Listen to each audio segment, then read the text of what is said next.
Good morning and welcome to your daily Farm and Home Show, brought to you by the University of Kentucky Cooperative Extension Service. And now, here's your host. Good morning, I'm Joanna Coles, and this morning we're visiting with Kiah Twisselman. She's with the Kentucky Beef Council, is the Director of Consumer Affairs. Good morning, Kiah. Good morning. Well, I'm glad you're here because you have a great recipe. Everybody's favorite, a burger, but you're taking it to the whole next level. Of course. We're trying to get people out of their comfort zones and mix up some different flavors with the classic burger, even though a classic burger, I mean, you can't beat it, right? Yeah. So today what we're doing is we're doing a grilled onion cheeseburger. But when we say cheeseburger, it's a little bit different because we're going to add in some blue cheese and feta flavors instead of the classic American cheddar provolones. Yeah. So we're going to start with this 80-20 ground beef mixture. When you're working with burgers, 80-20 is what we recommend just because that fat to lean ratio really helps the patty stay together. If you're using a leaner cut, you can add in breadcrumbs or maybe an egg just to give it a little bit more cohesiveness. Okay. So we just have 1 pound of 80-20. And then to season this, we're just going to use a little bit of minced garlic here. Oh, garlic and beef go so well together. I mean, garlic and anything. I agree. I love it. And then we also have some chopped fresh thyme. Ooh, yeah. Now, I don't know about you, but when I'm at home, I just like to get in there. I wore gloves today, just not to gross anybody out. But you're just going to want to go ahead and mix these together. When you're working with ground beef, you don't want to over mix it. Sometimes people want to just keep working it, but that kind of breaks down the tissue a little bit too much. So just get it in there so the flavors are evenly distributed. Okay. And once we get them all mixed up, depending on how big you want your patties, if you want to make sliders or a little bit bigger burgers, just take off the amount that you want. I usually make about 4 small patties out of a pound, just quarter-pound patties. And when you're forming them, we always like to say, don't play with your patty.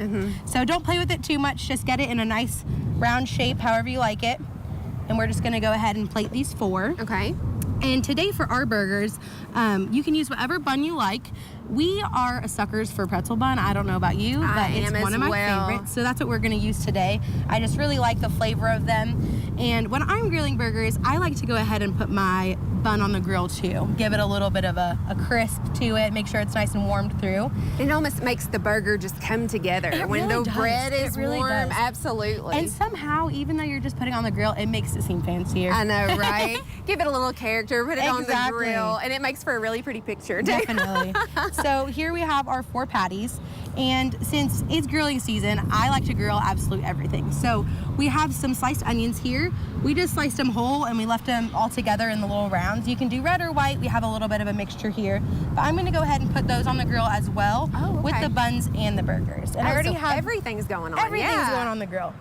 So we're using a Holland grill today. With Hollands, they cook more like an oven does. Okay. And so the key thing to remember is just if you're looking, you're cooking. So make sure you get them on the grill, close the grill lid, and let it do its thing instead of opening it and looking and checking it out. So we're gonna throw those on here. Now remember, when you are cooking, you don't wanna mix your raw utensils with your cooked utensils. Okay. So I'm gonna hand you these. Perfect. All right. And I'm gonna go ahead and just throw these onions on there too. And so that'll give a nice, almost like a caramelization to your onions, right? Definitely. It's going to caramelize the outside of those onions. It's going to really enhance the flavors. And I love the flavors that onions give to a burger. Especially grilled onions. Definitely. I mean, that's even better. Even people who don't really like raw onions, they might like a grilled onion on their burger. And we can just put these on here as well. We still have some other stuff on the grill. When you see us grilling, we usually make sure it's full. Just full of all of the beef. Just fill the grill up, you guys. So we're gonna close out and let it do its thing. Okay, and what temperature do we want to get our burgers? So with ground beef, we tell people to temp them to 160 degrees internally. So like you have here, this is our instant rate thermometer. The best way, sometimes people like to feel the burgers or just see how it looks, but the best way to know when it's done is to definitely use a thermometer. Absolutely. So 160 degrees for ground beef. If you're doing a steak or a roast, it's 145 degrees internally. Okay. And the best way to know when to flip your patty is once you start to see the juices kind of pool on the top of it, that's a good time to know when to flip it over to let it do its other side. All right, flip it once, temp it, make sure. Now, when we get the burgers off the grill and the bun and the onion, when do we put the cheese on? So what I like to do is I like to wait till the last minute or so of the burger grilling. So once you think it's done, open it up, check on it, temp it. Once it's to temp, just sprinkle a little of that blue cheese or feta or whatever cheese you like at home and just close the lid. In just a few short seconds, it's gonna start to melt down. And then top it with that grilled onion, put it on your bun, and it is phenomenal. melty goodness. You guys, you need to try it. Here's the finished product. It looks great. I'm hoping I can get to try it very soon. And so these recipes are all on KentuckyBeef.com. KentuckyBeefRecipes.com. Absolutely. So go visit there. We appreciate you watching the Farm and Home Show, and have a great day. If you have questions about today's topics, please call the Warren County Extension Office at the number on your screen.